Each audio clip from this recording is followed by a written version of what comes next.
Tu n'es pas la bienvenue dans notre hôtel 5 étoiles, a texté mon père. J'ai souri en prenant mon téléphone. Sécurité, veuillez révoquer l'accès VIP de la famille Lacour. Leurs cartes d'accès ont cessé de fonctionner à minuit. Je suis Alix Lacour, j'ai 32 ans, et je suis la propriétaire d'une chaîne d'hôtels de luxe où la plupart des gens économisent toute leur vie juste pour avoir le privilège d'y passer une seule et unique nuit. Pourtant, ce matin-là, debout au milieu du lobby en marbre de mon propre hôtel phare, un chef-d'œuvre que j'avais personnellement façonné à partir de la poussière et des rêves, j'étais une étrangère. Une intruse. Mon téléphone a vibré dans ma main, une pulsation froide et sinistre qui a semblé résonner dans le silence opulent qui m'entourait. C'était un message de mon père. 4 mots, écrits en lettres capitales, ont brûlé mes yeux. Tu ne es pas la bienvenue. Ce n'était pas une simple interdiction. C'était une déclaration de guerre, formulée avec une ironie si cruelle qu'elle m'a arraché un sourire glacial. Le message complet disait « Tu n'es pas la bienvenue dans notre hôtel 5 étoiles. » Leur hôtel. Leur hôtel. Le souffle m'a manqué pendant une seconde. Il se tenait dans ma création, respirait l'air que j'avais choisi, marchait sur les sols que j'avais restaurés, et ils osaient l'appeler « leur ». C'était le jour du mariage de ma petite sœur, et ma propre famille, mes géniteurs, me bannissaient du lieu même qu'ils ignoraient que j'avais arraché à la terre de mes propres mains, avec ma sueur et mes larmes. Sans même réfléchir, l'instinct de la femme d'affaires a pris le dessus sur la douleur de la fille. J'ai porté le téléphone à mon oreille et j'ai composé un numéro interne que je connaissais par cœur. Sécurité ? Ici Alix Lacour. La voix à l'autre bout du fil est passée de routinière à alerte. Madame la présidente. Comment puis-je vous aider ? Veuillez s'il vous plaît révoquer tous les accès VIP de la famille Lacour. Oui, tous. Cela inclut le lounge, le spa, et tous les services premium. Faites-le à minuit pile. Pas une minute avant, pas une minute après. Bien reçu, Madame la présidente. J'ai raccroché. Un sentiment de calme glacial m'a envahi. Le jeu avait changé.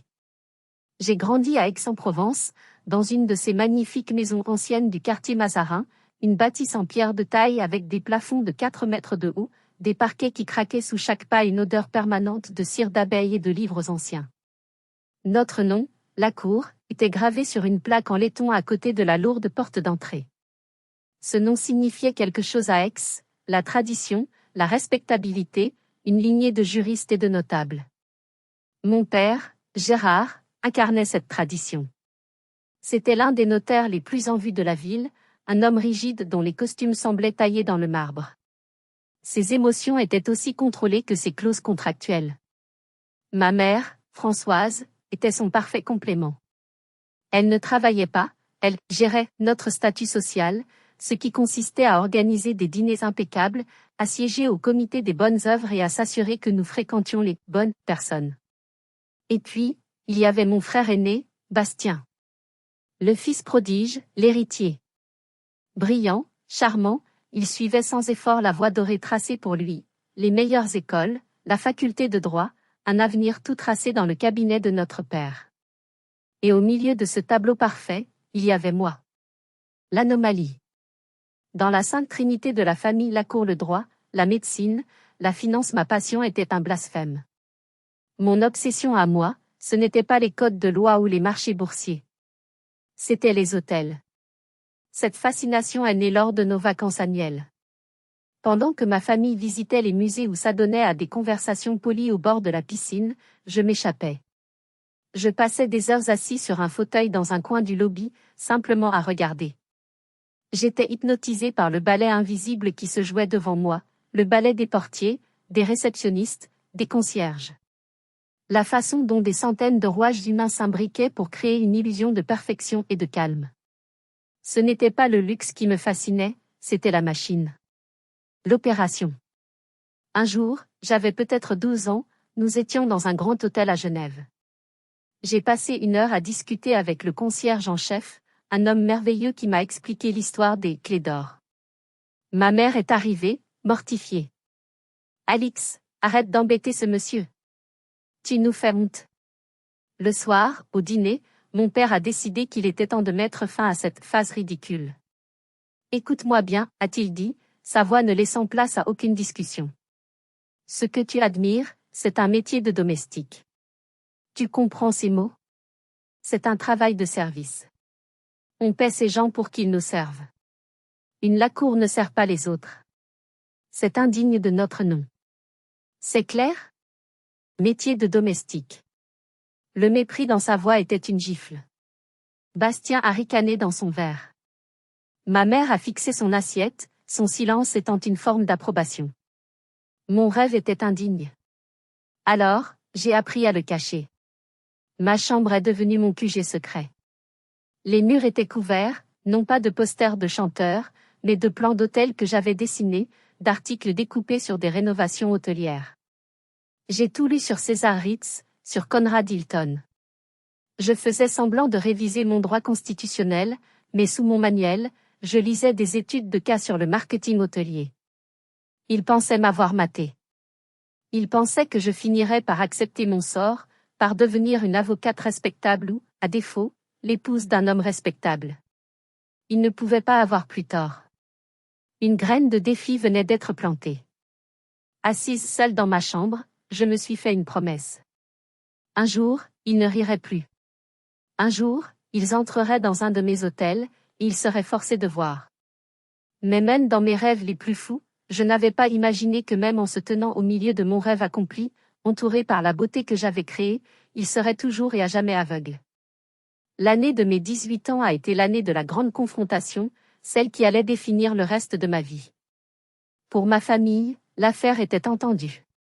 Mon avenir était une ligne droite, aussi rigide que les colonnes de la faculté de droit de l'université Panthéon-Assas à Paris. Mon père avait déjà tout planifié. Il en parlait au dîner comme d'une simple formalité. Ce sera Assas, avait-il décrété, en coupant son roast-beef. J'ai déjà parlé à Maître Dubois, un vieil ami. Il a promis de te prendre en stage dans son cabinet dès ta 2e année. Tu vois, Alix, tout est déjà arrangé pour toi. Il n'y avait aucune place pour une question, encore moins pour un désir personnel. J'étais une pièce sur son échiquier, et il venait de décider de son prochain mouvement. Ce qu'il ignorait, c'est que depuis des mois, dans le plus grand secret, je jouais ma propre partie. Chaque soir, après qu'il soit allé se coucher, je travaillais sur un autre dossier. Un dossier qui contenait tous mes espoirs, toute ma passion. Je l'avais envoyé à une seule et unique école, le Graal, le sommet de mon univers, l'école hôtelière de Lausanne, en Suisse. La réponse est arrivée un mardi matin pluvieux. J'ai vu l'enveloppe avec le cachet suisse dans la boîte aux lettres. Mon cœur a cogné si fort dans ma poitrine que j'ai cru qu'il allait exploser. Je n'ai pas osé l'ouvrir devant la maison. J'ai marché jusqu'au bout de la rue, me suis caché derrière un platane, et mes doigts tremblants ont déchiré le papier. Nous avons le plaisir de vous informer de votre admission. J'ai dû relire la phrase 10 fois. Des larmes de joie et de terreur coulaient sur mes joues. J'avais réussi. Et maintenant, le plus dur commençait, l'annoncer. J'ai attendu le dîner. L'atmosphère était comme d'habitude, feutrée et formelle. J'ai posé l'enveloppe à côté de mon assiette. Je ne vais pas à Paris en septembre, ai-je annoncé, ma voix sonnant étrangement forte dans le silence. Je suis acceptée à Lausanne. Le silence qui a suivi était d'une densité incroyable. Mon frère Bastien a laissé échapper un petit sifflement moqueur.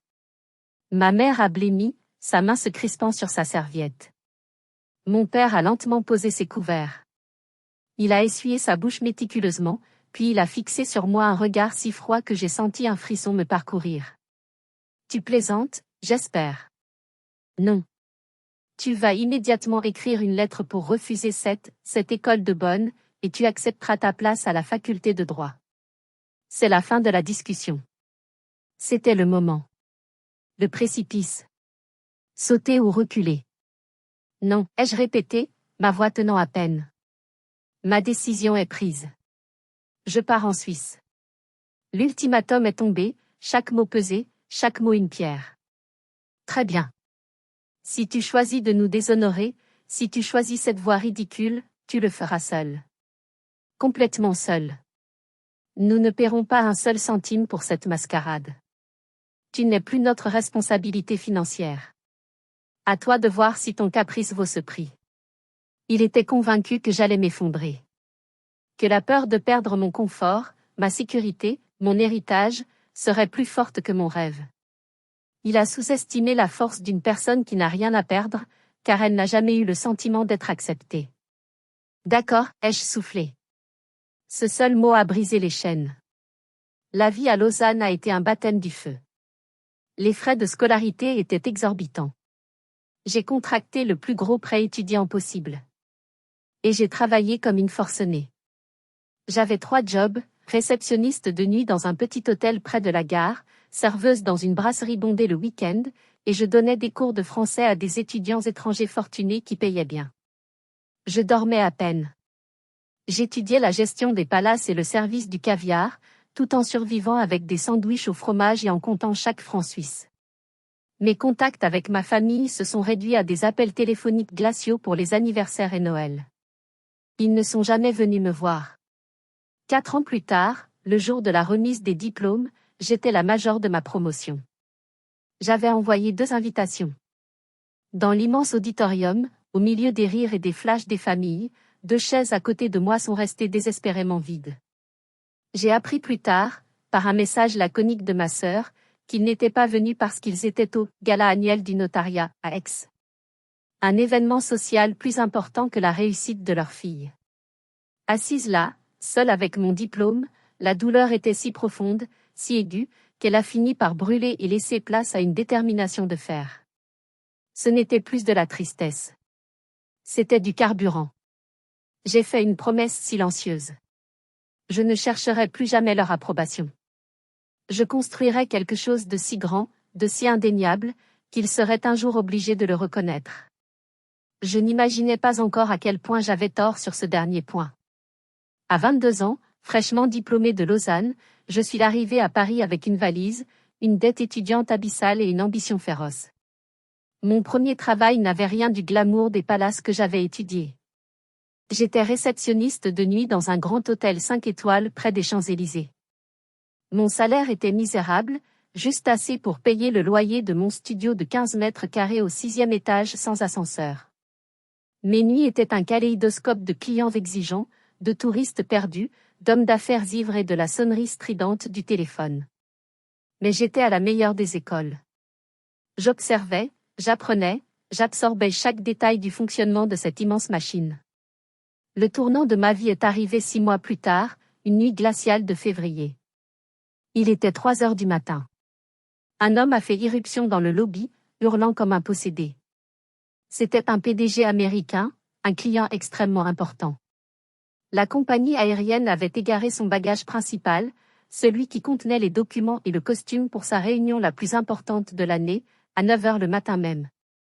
Il était en train de terroriser mon jeune collègue, menaçant d'appeler ses avocats et de ruiner la réputation de l'hôtel. Mon collègue était au bord des larmes. J'ai pris une grande inspiration, j'ai contourné le comptoir et je me suis placé devant le client. « Monsieur », ai-je dit d'une voix calme mais ferme. « Je m'appelle Alix. Je comprends parfaitement votre colère. C'est une situation inacceptable. Mais crier sur mon collègue ne retrouvera pas votre valise. Moi, je peux vous aider. Asseyez-vous, s'il vous plaît. Laissez-moi vous offrir un verre. » Pendant qu'il s'asseyait, stupéfait par mon audace, j'étais déjà passé à l'action. C'était un test grandeur nature. J'ai appelé mon contact chez un tailleur de luxe sur la rue Saint-Honoré. Je l'ai supplié de venir ouvrir sa boutique. J'ai fait venir un coursier en urgence. J'ai contacté le service de chambre pour préparer un petit déjeuner. J'ai même réussi à obtenir une copie numérique de ses documents via son assistante aux États-Unis et je les ai fait imprimer et relier. À 6 heures du matin, un costume neuf, parfaitement coupé, une chemise repassée et un dossier impeccable l'attendaient dans sa suite. L'homme n'en revenait pas. Il m'a laissé un pourboire de 500 €, que j'ai partagé avec mon collègue. Ce que j'ignorais, c'est qu'une femme, assise discrètement dans un fauteuil du lobby, avait assisté à toute la scène. Quand l'homme est monté, elle s'est approchée. Elle était élégante, la cinquantaine, avec un regard perçant. « Vous avez un talent très, très rare, mademoiselle, m'a-t-elle dit. C'était Isabelle Renaud, la directrice régionale du groupe hôtelier. Isabelle est devenue ma mentor, mon ange gardien. Elle a vu en moi ce que personne, et surtout pas ma famille, n'avait jamais vu, non pas une servante, mais une stratège, une solutionneuse de problèmes. Elle m'a prise sous son aile. 2 ans plus tard, j'avais 24 ans, et j'étais passée de la réception de nuit à un poste d'assistante de direction. Un jour, Isabelle m'a convoquée. J'ai un problème, Alix.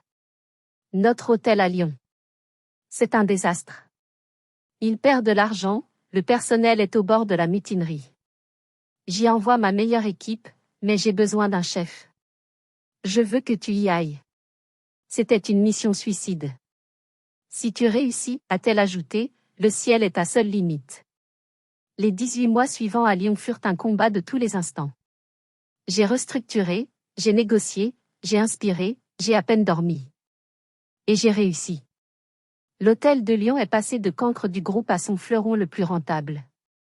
J'ai été promue directrice générale. À 26 ans. J'ai appelé mes parents ce soir-là, avec une lueur d'espoir stupide et tenace. Papa, maman. Je voulais juste vous dire. J'ai été promue directrice générale de l'hôtel de Lyon. Il y a eu un silence. Puis la voix de mon père, lasse. Directrice? C'est bien.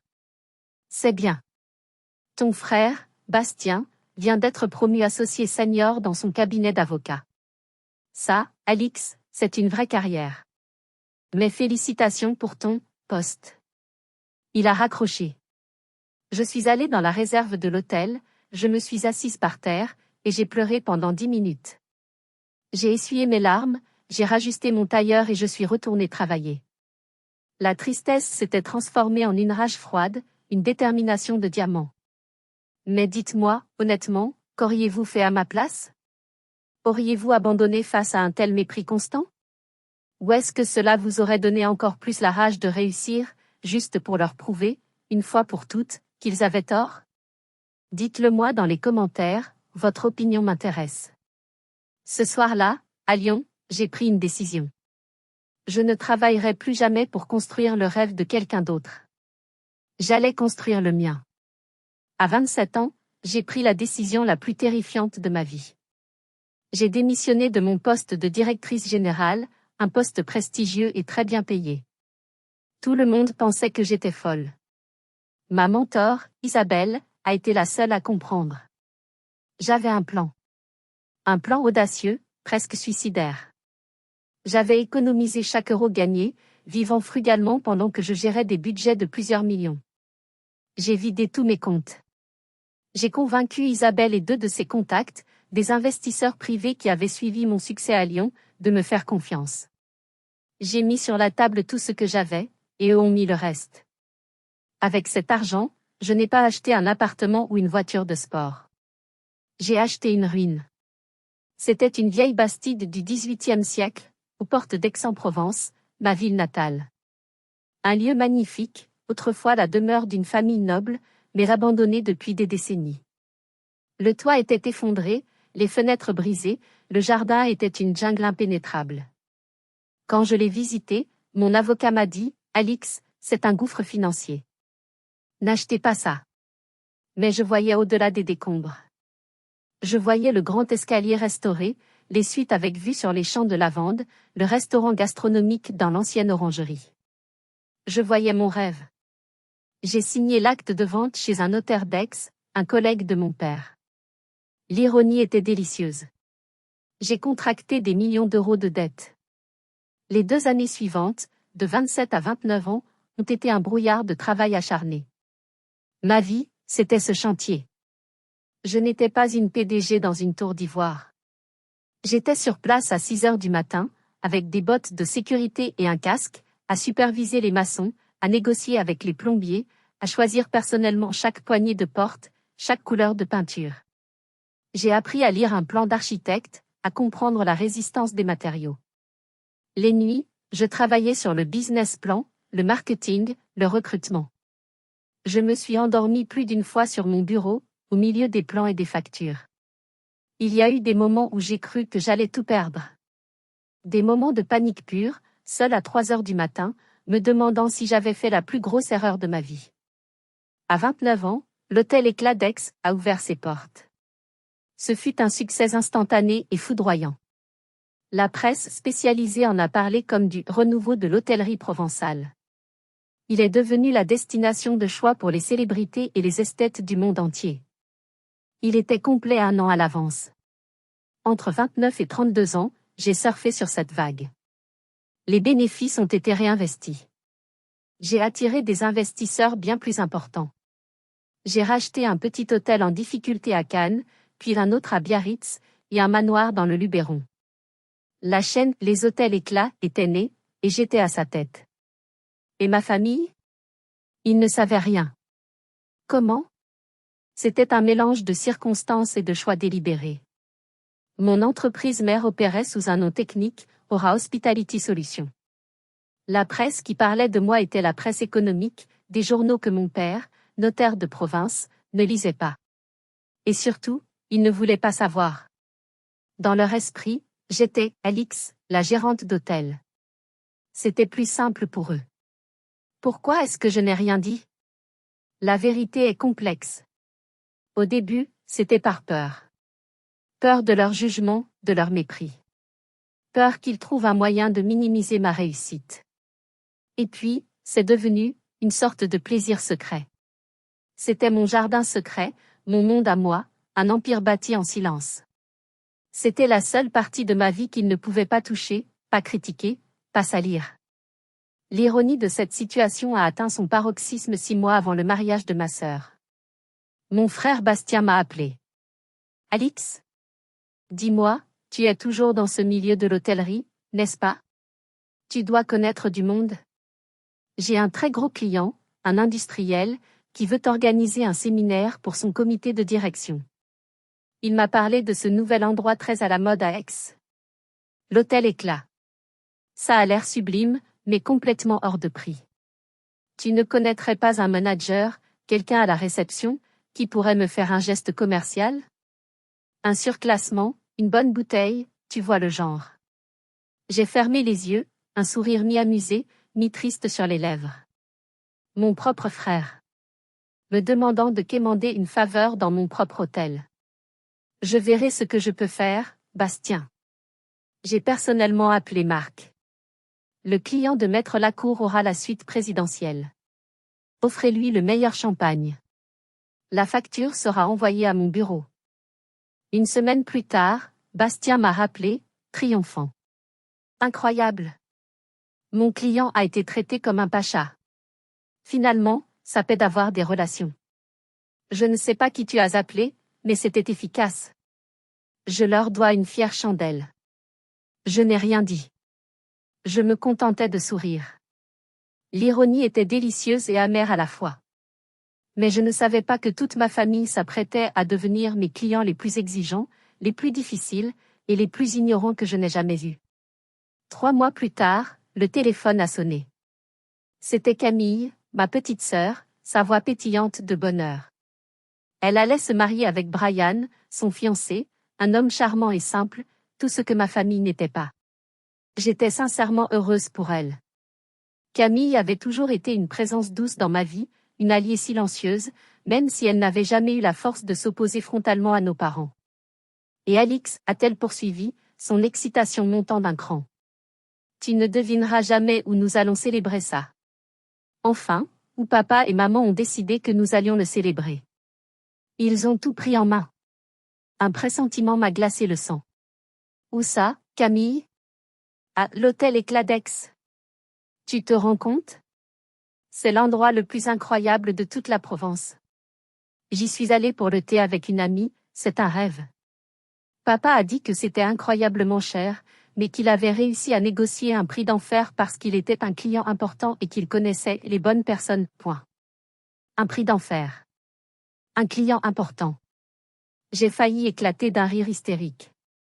Le prix d'enfer qu'il avait obtenu était le tarif de groupe standard, celui que n'importe qui organisant un événement de 200 personnes pouvait obtenir. Mes équipes avaient simplement suivi la procédure. Mon père, dans son arrogance, s'était persuadé d'avoir réalisé un coup de maître. C'est merveilleux, Camille. Je suis si heureuse pour toi, ai-je réussi à articuler, ma voix sonnant étrangement lointaine. Après avoir raccroché, je suis restée prostrée dans mon bureau parisien pendant un long moment, le regard perdu dans le vide. C'était donc ça. Le moment que mon subconscient avait à la fois craint et désiré depuis des années. Mon sanctuaire, mon chef-d'œuvre, allait être le théâtre d'une réunion de famille. Ma famille allait envahir mon monde, sans même savoir qu'ils y entraient en tant qu'invités de la propriétaire. Mon premier réflexe, le réflexe sain, a été d'appeler. De tout arrêter. De leur dire la vérité. C'est mon hôtel. Arrêtez cette mascarade. Mais une autre pensée, plus sombre, plus tordue, a commencé à germer dans mon esprit. Une pensée née de 20 ans de frustration et de mépris. J'avais passé ma vie à être invisible à leurs yeux. Et si je les laissais voir? Si je les laissais vivre l'expérience ultime que j'avais créée?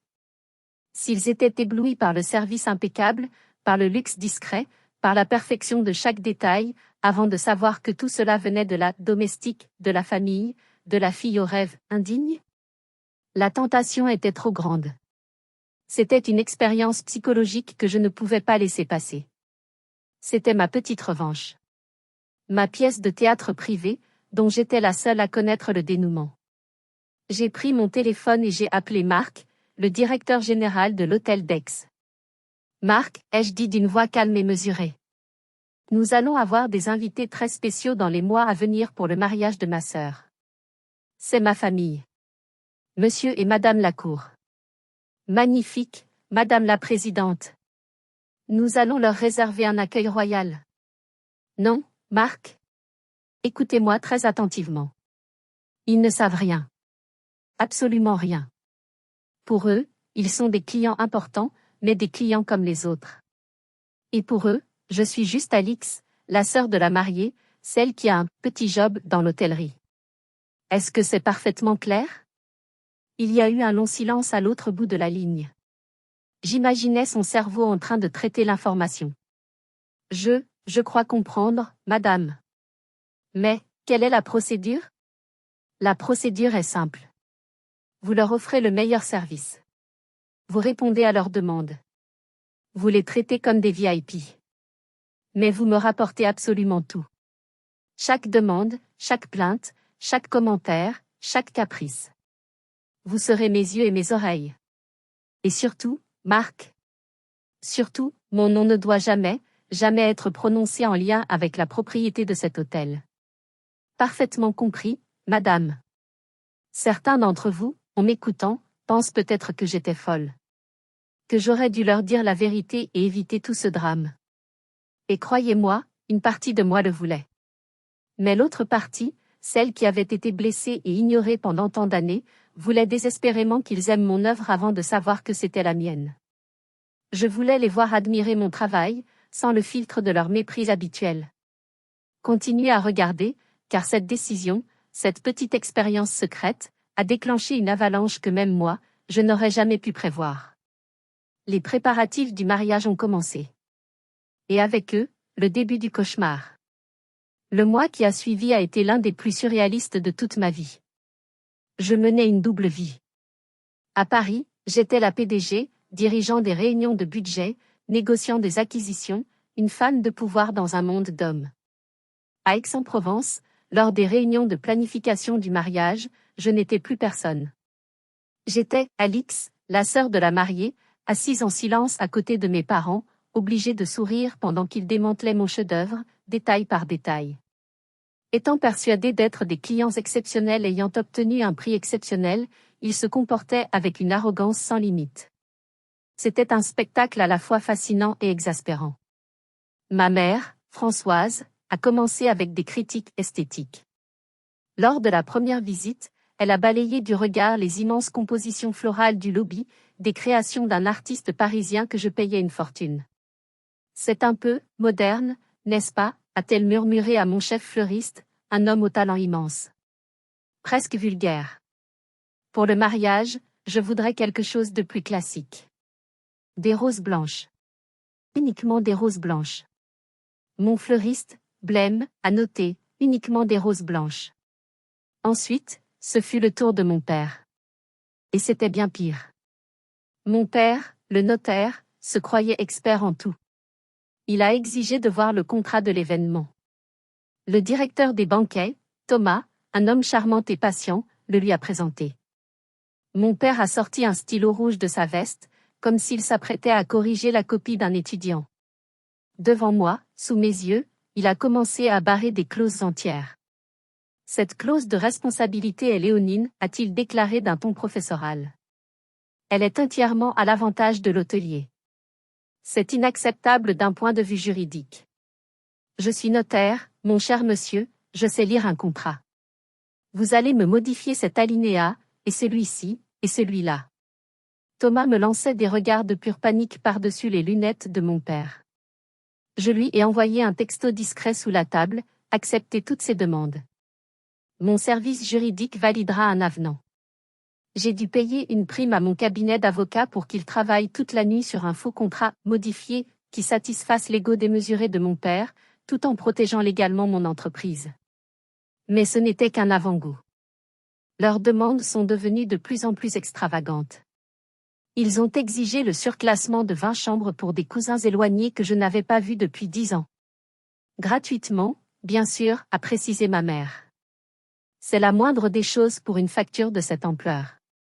J'ai envoyé un texto à Marc, approuvé. Ils ont exigé un changement complet du menu dégustation. Mon père voulait un plat spécifique, un homard thermidor à l'ancienne, qui n'était pas du tout dans le style de mon chef exécutif étoilé. Le chef a menacé de démissionner.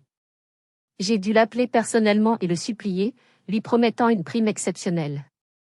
J'ai envoyé un texto au directeur de la restauration, trouver les meilleurs homards de Bretagne.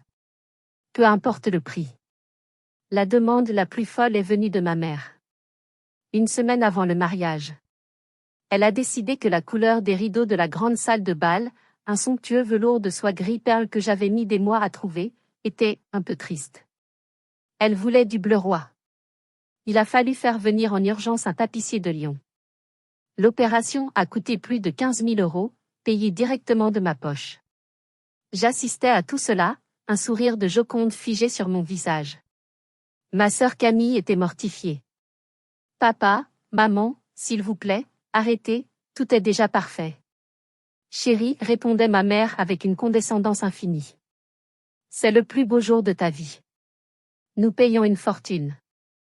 Nous avons le droit d'exiger la perfection absolue. Et à chaque demande, à chaque caprice, j'envoyais un ordre silencieux. J'étais la marionnettiste invisible de leur bonheur extravagant. Et une partie de moi, la partie la plus sombre, savourait ce spectacle.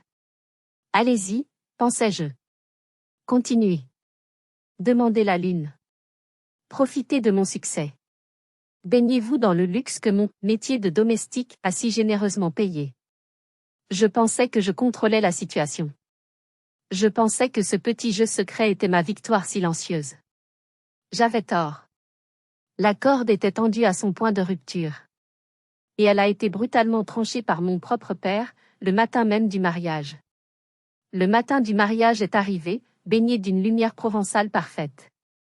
Dans ma suite, le Penthouse, que ma famille considérait comme un joli surclassement de la part de la direction, l'atmosphère était électrique. Ma sœur Camille était un mélange de joie et de nervosité.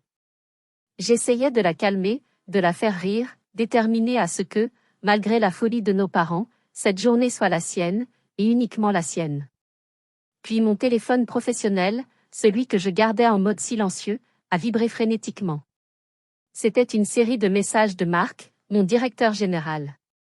Le dernier disait simplement, « Alix. Problème grave. Votre père est dans la salle de bal. Il est hors de contrôle. Il faut que vous veniez. Il a fait pleurer Carmen. » Mon sang s'est transformé en glace. Carmen. Pas Carmen. Carmen avait la cinquantaine, des yeux doux et des mains efficaces. Elle était la directrice des événements. Je l'avais personnellement débauchée du Palace Georges V à Paris, lui offrant un salaire mirobolant pour qu'elle vienne diriger mon équipe à Aix. Elle avait 30 ans d'expérience. Elle avait organisé des mariages de princes, des dîners pour des chefs d'État. Elle était l'incarnation de la grâce et du professionnalisme. J'ai inventé une excuse à Camille, disant que je devais vérifier un dernier détail avec le traiteur. J'ai dévalé les couloirs et les escaliers, mon cœur battant à tout rompre. En arrivant près de la salle de bal, j'ai entendu sa voix. La voix de mon père. Forte, pleine de mépris. J'ai poussé la porte. La scène était insoutenable. Mon père, rouge de colère, se tenait au milieu de la salle magnifiquement dressée. Il tenait une serviette de table blanche, qu'il agitait sous le nez de Carmen. Carmen se tenait en face de lui, tremblante, les larmes silencieuses coulant sur ses joues maquillées. Toute mon équipe de service, une vingtaine de personnes, était figée, pétrifiée. Incompétente. C'est le mot, hurlait mon père. J'ai demandé du blanc pur. Du blanc immaculé. Et vous me donnez ça. C'est du blanc cassé. Vous osez appeler ça du blanc? C'est sale. C'est jaunâtre. Vous êtes en train de saboter le mariage de ma fille avec votre mauvais goût et votre incompétence. Monsieur Lacour, Carmen essayait de répondre, sa voix brisée par l'émotion. C'est le lin le plus fin d'Italie, monsieur. C'est sa couleur naturelle, légèrement écrue. C'est beaucoup plus chic que le blanc optique. Je me fiche de ce qui est chic. Je suis le client, je paie, et j'exige du blanc. Si vous n'êtes même pas capable de faire la différence entre du blanc et du sale, vous devriez sérieusement envisager de changer de métier. Maintenant, sortez de ma vue, je ne veux plus vous voir. Trouvez-moi quelqu'un de compétent. C'en était trop. La limite avait été pulvérisée. Il pouvait me manquer de respect à moi. Il pouvait critiquer mon hôtel, mes choix, ma vie. Mais il n'avait pas le droit de briser mes employés. Il n'avait pas le droit d'humilier publiquement une femme de la stature et de la gentillesse de Carmen. La rage qui m'a envahi n'était pas chaude et explosive. C'était une rage froide, blanche, d'une clarté absolue. Le jeu était terminé. La pièce de théâtre était finie. Je suis retourné dans ma suite d'un pas rapide et décidé. Camille était passée à la coiffure. J'ai arraché la robe de demoiselle d'honneur en soie qui était suspendue, prête à être enfilée. Je l'ai jetée sur le lit. J'ai ouvert ma valise et j'ai sorti mon armure de PDG, un tailleur-pantalon noir, parfaitement coupé. Des talons aiguilles. J'ai attaché mes cheveux en un chignon strict et impeccable. En me regardant dans le miroir, je n'ai pas vu Alix, la fille. J'ai vu Madame la Présidente. Et elle était furieuse. J'ai envoyé un message bref à Camille, il y a un problème grave avec la facturation et le contrat. J'ai besoin de voir papa et maman. Tout de suite. C'est urgent. Puis j'ai envoyé un message à Marc, faites venir nos invités d'honneur dans la suite présidentielle immédiatement. Dites-leur que le manager général souhaite s'entretenir avec eux au sujet de leur plainte. Et faites en sorte que Carmen soit là. En traversant le lobby de mon propre hôtel, chaque membre du personnel que je croisais, du portier au chasseur, me saluait d'un « bonjour, Madame la Présidente ». Ils ne savaient pas que j'allais à la guerre. Mes parents, eux, m'attendaient dans la suite présidentielle, sans doute en train de préparer leur prochaine tirade. Ils pensaient qu'ils allaient rencontrer un manager apeuré qu'ils pourraient écraser. Ils allaient avoir une toute autre surprise. La porte de la suite présidentielle était lourde, en chêne massif. Je l'ai poussée sans frapper. Mes parents étaient assis sur le grand canapé en velours, l'air à la fois agacé et important. Ils étaient dans leur élément, prêts à se plaindre. Marc, mon directeur général, se tenait droit comme un i, près de la fenêtre, le visage impassible. Et Carmen était là, près de la porte, essayant de contenir ses tremblements. Elle avait séché ses larmes, mais ses yeux étaient encore bouffis. Mon père s'est levé d'un bond en me voyant. Il n'a même pas remarqué ma tenue de combat. Alix. Enfin. Il faut que tu parles immédiatement au directeur de cet établissement. Cette femme, Carmen, est une incapable finie.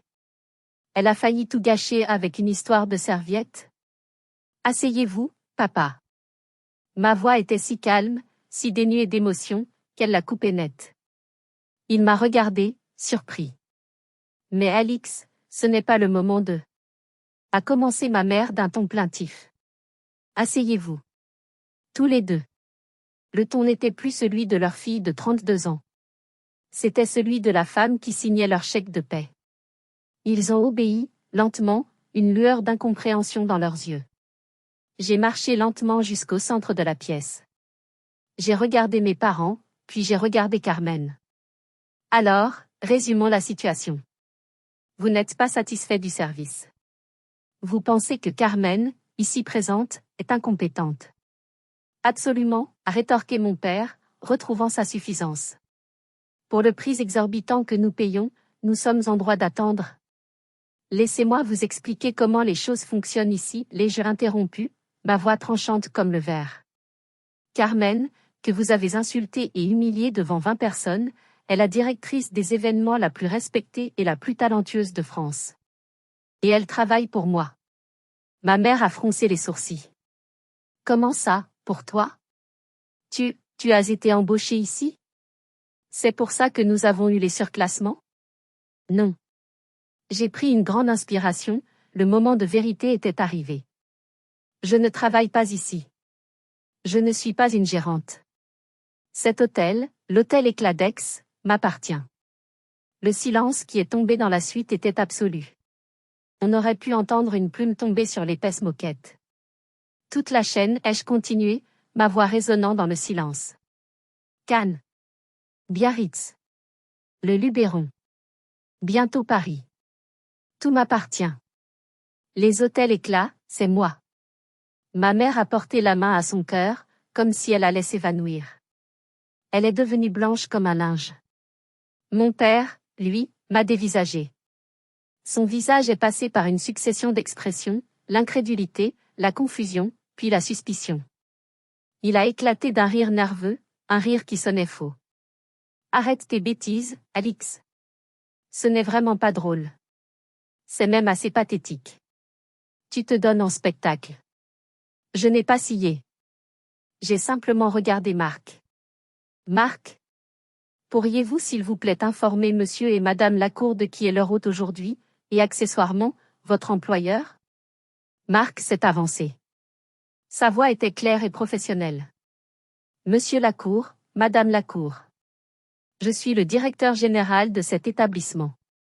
Je rapporte directement à madame Alix Lacour, qui est la fondatrice, la propriétaire et la présidente directrice générale de la chaîne Les Hôtels Éclat. Point.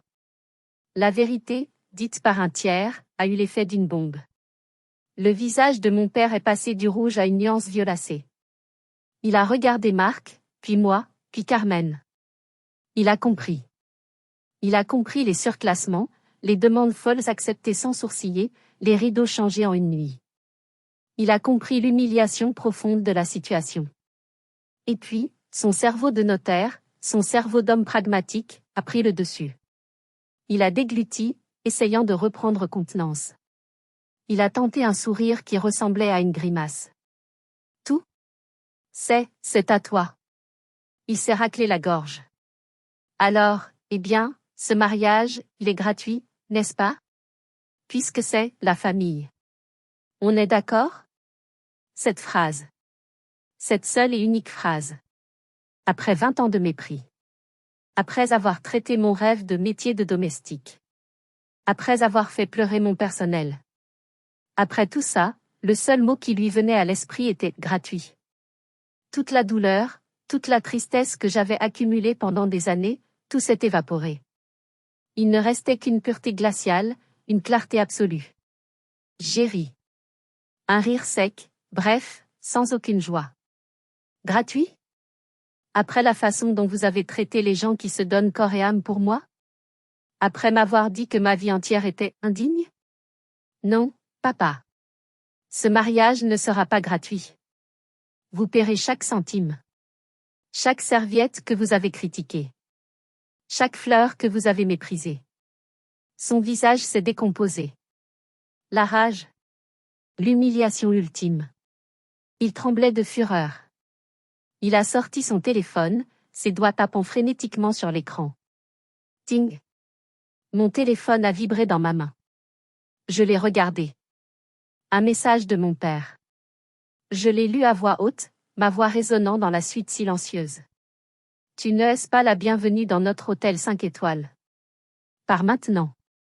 Il m'avait banni. De mon propre hôtel. J'ai relevé les yeux. J'ai regardé Marc. Le mariage de ma sœur Camille aura lieu comme prévu. Assurez-vous qu'elle est la plus belle journée de sa vie. Quant à monsieur et madame Lacour, à partir de minuit, cette nuit, leur accès VIP est révoqué. Passez-les en tarif standard. Annulez tous les privilèges. La suite, le lounge, le service de chambre. Absolument tout. Je me suis tournée vers mes parents, qui me regardaient, bouche bée. Vous vouliez vous comporter comme de simples clients? Je vais m'assurer que vous receviez le service standard que vous méritez. Bonne journée. Et je suis sortie, la tête haute, sans un regard en arrière. Je n'ai pas assisté au mariage de ma propre sœur. Cette phrase, même aujourd'hui, a un goût amer. Je me suis réfugiée dans mon bureau personnel, au dernier étage de l'hôtel, un étage privé auquel il n'avait, bien sûr, pas accès. C'était mon sanctuaire, mon poste d'observation. Sur un mur d'écran, je pouvais voir chaque caméra de sécurité de l'établissement. J'ai regardé la cérémonie à distance. J'ai vu ma sœur Camille, magnifique dans sa robe, marcher vers l'autel. J'ai vu son regard balayer l'assemblée, me cherchant. J'ai vu la confusion, puis la tristesse, obscurcir son visage quand elle a compris que je n'étais pas là. J'ai pleuré, seule dans le silence de mon bureau, en regardant ma sœur dire « oui » à l'homme de sa vie sur un moniteur en noir et blanc. La fête a commencé. J'entendais la musique, les éclats de rire, les toasts portés en l'honneur des mariés. J'ai ordonné qu'on monte un repas dans mon bureau, et j'ai travaillé. J'ai passé en revue les bilans financiers de l'hôtel de Cannes, j'ai répondu à des dizaines de mails. Le travail était mon refuge, mon anesthésiant. À minuit pile, mon téléphone interne a sonné. C'était la réception. Madame la présidente, j'ai monsieur Lacour au téléphone. Il est extrêmement contrarié. Sa carte d'accès ne fonctionne plus pour le lounge VIP. Mettez l'appel sur écoute et enregistrez-le, ai-je ordonné. J'ai écouté la voix de mon père, pâteuse à cause du champagne, hurler sur un jeune réceptionniste qui devait avoir à peine 20 ans. Ma carte ne fonctionne pas. Vous vous moquez de moi? Vous savez qui je suis? Je suis le père de la mariée. J'ai payé une fortune pour cet endroit. Et la voix calme, parfaitement entraînée de mon employé, a répondu, oui, monsieur Lacour. Je vois votre réservation à l'écran. Il semble que votre forfait ait été modifié il y a quelques heures. Vous n'avez effectivement plus accès au lounge. Je peux vous faire monter une nouvelle clé pour votre chambre standard si vous le souhaitez. Standard? J'avais une suite. La plus belle suite. Il semble qu'il y ait eu une erreur dans l'attribution, monsieur. La suite vous a été gracieusement offerte pour la journée seulement. Votre réservation pour la nuit est bien pour une chambre de catégorie standard. J'ai écouté mon père menacer, insulter, exiger de parler à un directeur, puis finalement raccrocher, complètement vaincu. Cette petite victoire avait un goût de cendre. Elle ne remplissait rien, ne guérissait rien. Les jours suivants, l'adrénaline de la confrontation est retombée. Et à sa place, il y avait un vide. Un vide immense, vertigineux, terrifiant. Ma mentor, Isabelle, a pris le premier train de Paris quand elle a appris la situation. Elle m'a trouvé dans mon bureau, au milieu de la nuit, pas en train de travailler, mais simplement assise dans le noir, à regarder les lumières de la ville. Alors, tu as gagné la guerre, m'a-t-elle demandé doucement, en s'asseyant en face de moi. Je n'ai pas répondu. Les larmes que j'avais retenues depuis des jours ont commencé à couler. Alix, a-t-elle continué, sa voix pleine de compassion. Tu as passé 15 ans de ta vie à construire cet empire pour leur prouver ta valeur. Tu as réussi au-delà de toute espérance. Mais le problème fondamental, c'est que tu n'aurais jamais dû avoir à le prouver. Ces mots ont brisé la carapace. J'ai compris l'effroyable vérité de ma situation. Pendant 15 ans, toute ma vie, chaque décision, chaque sacrifice, chaque heure de sommeil perdu, tout n'avait été qu'une longue et obsessionnelle réponse à leur mépris. Mon ambition était nourrie par leur dédain. Mon but ultime, non avoué, était de leur prouver qu'ils avaient tort. Maintenant, Je l'avais fait. De la manière la plus spectaculaire qui soit. J'avais gagné. Et maintenant? Qui étais-je, si je n'étais pas la fille qui essaie désespérément de prouver sa valeur? Qu'est-ce qui allait me motiver à me lever le matin? J'avais bâti un empire sur les fondations d'une blessure. Et maintenant que le combat était terminé, je me retrouvais seule au sommet de ma création, plus perdue et plus vide que jamais. Le lendemain, Camille a appelé. Elle était rentrée de son mini-voyage de noces. Alix. J'ai tout appris. Maman a fini par tout me raconter. Ce qu'ils t'ont dit, le message que papa t'a envoyé. C'est impardonnable. Alix, je suis tellement désolée. J'ai fondu en larmes, mais cette fois, c'était différent. C'était des larmes de soulagement. Ce n'est pas ta faute, Camille. Je sais. Mais, je veux que tu saches que je suis de ton côté. Inconditionnellement. Tu le sais, n'est-ce pas? La voix de ma sœur, simple et sincère, a percé le brouillard épais qui entourait mon cœur. Ce n'était pas l'empire qui comptait. Ce n'était pas l'argent. C'était ça. Cette connexion fragile, mais réelle. J'ai pris rendez-vous avec un thérapeute le lendemain. Le combat contre mes parents était terminé. Le combat pour me retrouver moi-même commençait à peine. Les 6 mois qui ont suivi ont été un chantier bien plus complexe que celui de mon premier hôtel. Ce n'était plus des murs que je devais reconstruire, mais moi-même. Les séances avec ma thérapeute étaient épuisantes. J'ai dû déconstruire, brique par brique, le mythe que j'avais bâti autour de ma propre identité. J'ai réalisé que ma pulsion obsessionnelle pour le travail n'était qu'une stratégie de fuite sophistiquée.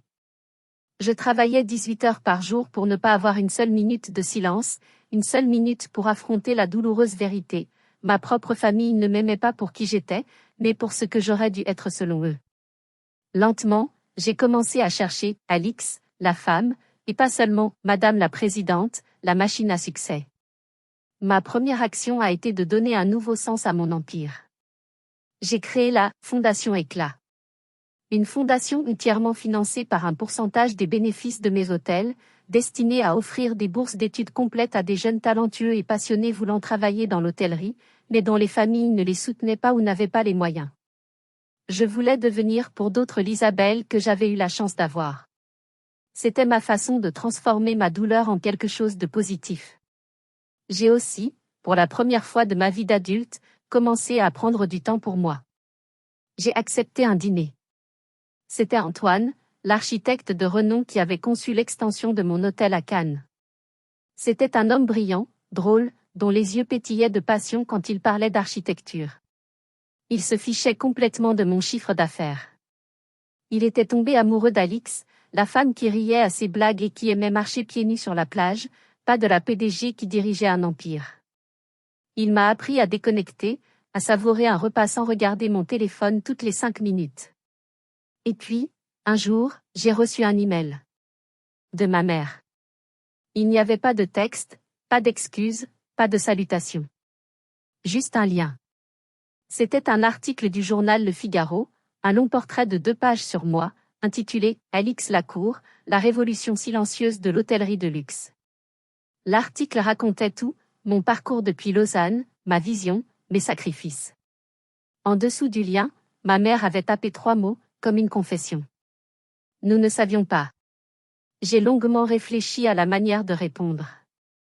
Je n'ai pas répondu par email. Quelques semaines plus tard, je suis allée à Aix-en-Provence. J'ai invité mes parents à déjeuner. Pas dans mon hôtel, jamais. Dans un petit café discret, sur une place ombragée, un terrain neutre. L'atmosphère était d'une gêne palpable. Ma mère n'osait pas croiser mon regard. Mon père, fidèle à lui-même, a essayé de reprendre le contrôle de la situation en parlant de la seule chose qu'il maîtrisait, les affaires. Il a commencé à me donner des conseils non sollicités sur des stratégies d'optimisation fiscale pour ma chaîne d'hôtels. Je l'ai arrêté, doucement mais fermement. Papa. Je n'ai pas besoin de tes conseils fiscaux. J'ai une équipe de 20 personnes pour ça. Il s'est tu, décontenancé. Je suis venu parce que j'ai besoin de vous poser une question. Une seule. Je les ai regardés droit dans les yeux, l'un après l'autre. Pourquoi? Pourquoi est-ce que, quoi que je fasse, ce n'était jamais assez bien? C'était la première fois que je posais la vraie question. La première fois que je ne criais pas, que je n'accusais pas. Je demandais juste, avec une vulnérabilité que je ne m'étais jamais autorisée.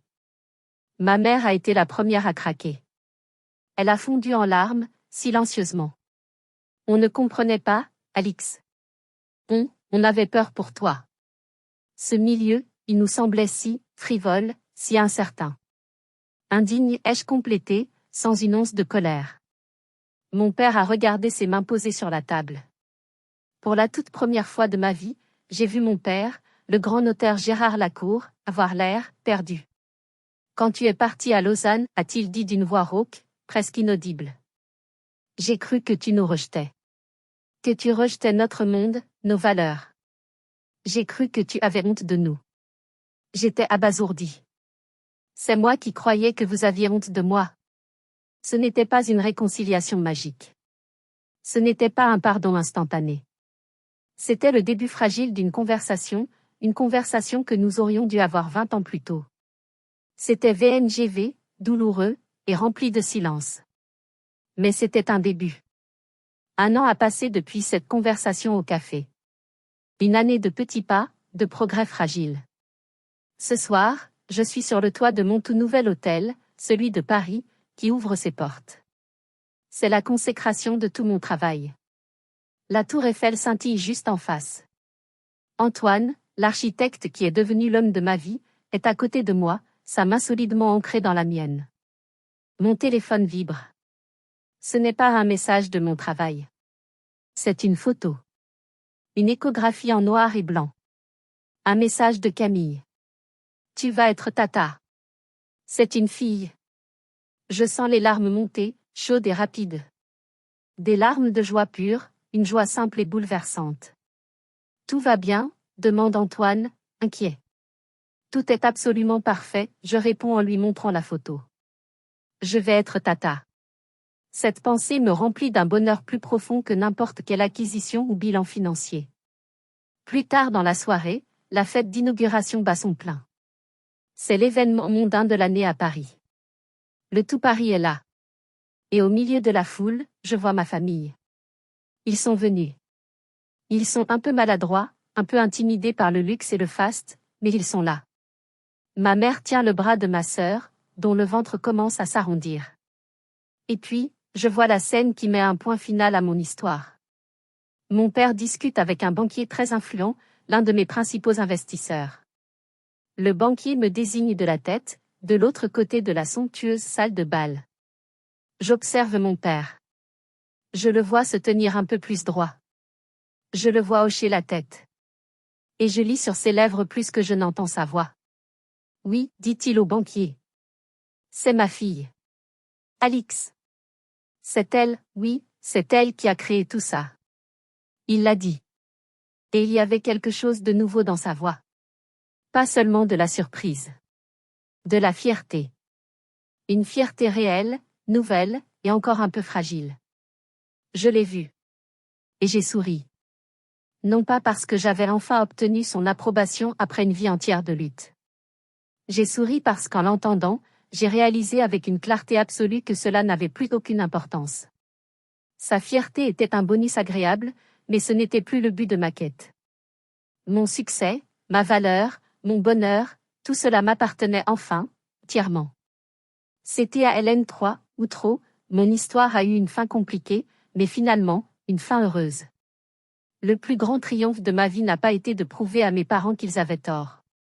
Le plus grand triomphe a été de découvrir, au fond de moi, que je n'avais plus besoin de leur approbation pour connaître ma propre valeur. Et vous? Avez-vous déjà dû vous battre pour un rêve que vos proches ne comprenaient pas? Avez-vous déjà ressenti ce besoin désespéré de prouver qui vous étiez, juste pour être vu? Racontez-moi votre histoire dans les commentaires. Vos expériences sont précieuses et méritent d'être entendues. Si cette histoire a résonné en vous, merci d'appuyer sur le bouton « J'aime » et de vous abonner pour plus de récits sur la résilience, les drames familiaux et la force incroyable qu'il faut pour se reconstruire. Partagez-la avec quelqu'un qui a peut-être besoin d'entendre qu'il a le droit de suivre sa propre voie, même si personne d'autre autour de lui ne la comprend. Merci infiniment de m'avoir écouté.